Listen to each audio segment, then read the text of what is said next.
For this video, I'm going to show you how to convert a few fistfuls of empty bullet casings into a decorative set of multi-purpose paperweights, using a bit of styrofoam, a little ingenuity, and a whole lot of firepower.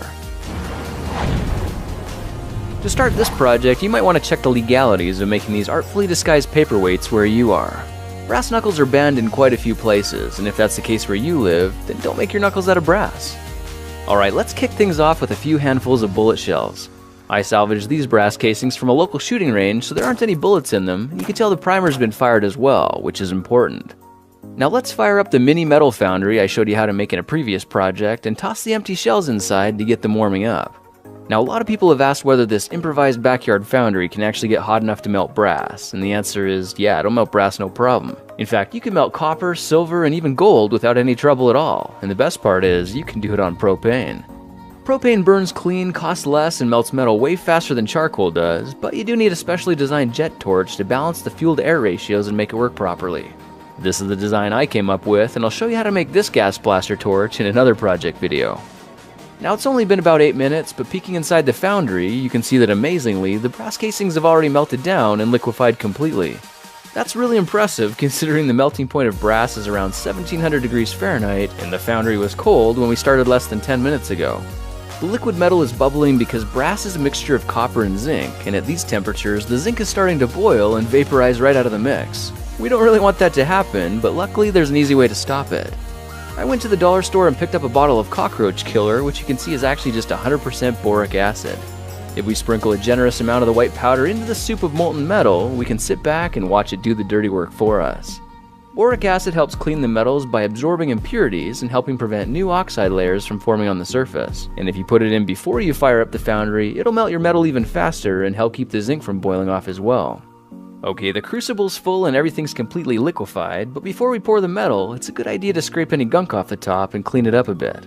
I typically use a pair of old steel tongs for skimming the slag, but you can use anything you want as long as it's made of steel and you don't ever plan on using it for anything else. I went ahead and poured these liquefied bullet shells into a beat-up old muffin tray, then knocked the ingots out and let them cool into a stack of mini brass biscuits. Now to transform these heavy metal muffins into fistfuls of defensive jewelry, we'll need a styrofoam cutting template like this one I made in Photoshop. If you want a copy, just check the description and download it for free. Glue the paper template to 2 layers of dollar store foam board, then carefully cut it all out. A cool trick to cutting the finger holes is to simply heat one of the leftover casings and push it straight into the foam. With just a touch, you'll see it melts perfect circles all by itself. An even better way to slice foam is with a hot wire foam cutter like this one I made from cheap and commonly available materials. This styro slicer uses electricity to quickly and accurately trace the edges of paper templates without cutting the paper itself. That means you can use styrofoam to make just about anything you can think of, so watch for how to build the styro slicer in another project video. Okay, now that we've got our foam knuckles carved out, the next step is to glue 2 styrofoam risers to either side of the base and bury it in a bucket of sand. I filled a small trash bin half full of commonplace sand, then gently nestled the foam knuckles down into the loose layer on the top. From here, all we need to do is add a bit more sand to fill the bucket the rest of the way, then give it a little shake so the sand levels itself out, exposing the foam risers at the top. Now we're going to need a way to funnel the streams of molten metal into the foam risers, so try packing a little wet sand on top, then shaping it into little craters a couple inches deep. Do one for each side, and with that finished, it's time to transform our styrofoam investment into solid brass. Remelt the brass, then carefully pour the glowing hot liquid into one of the craters, where you can see the extreme heat vaporizes the foam in an instant. This allows liquid metal to flow down and fill all the empty spaces, and if you quickly and carefully pour the other side as well, you'll have a much better chance of success on the first try. The metal only needs around 5 to 10 minutes to cool down, so feel free to pull it out and take a look. Just be careful not to touch it because it's still extremely hot. I cooled mine in a bucket of water, then chopped the risers off with a hacksaw, and just like that, we've got ourselves a crude but very cool looking brass casting. Now just for fun, I wondered how this thing would look cleaned up a bit, so I clamped it in my bench vise and worked it over a few times with metal files and some fine-grained sandpaper, and bam, there it is. Just like that, we've got ourselves a smooth and shiny brass paw, which for some reason feels really comfortable and strangely empowering.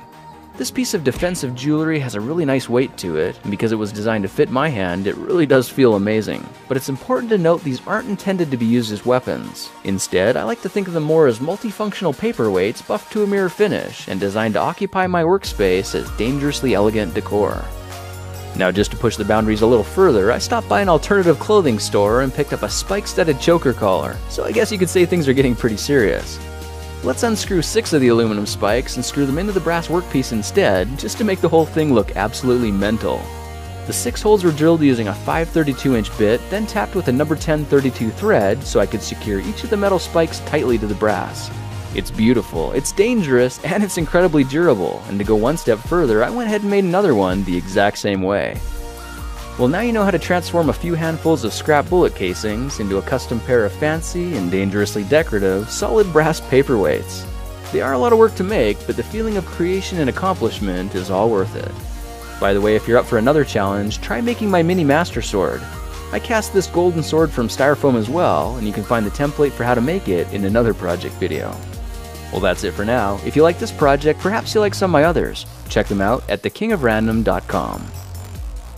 Hey guys, I hope you learned something new or at least saw something you like. Thank you so much for watching and sharing my videos. That is exactly why you are the best. Now, if you're in the mood to see another project video, just click here to go back one or here to go forward. You can also see some of my other favorite projects by clicking on any of these. If clicking the screen isn't working, just look down in the description. I've put all the links down there as well, including links to some of my favorite playlists. Thanks again for watching, sharing, and supporting my videos, and I will see you in the next one. Talk to you then.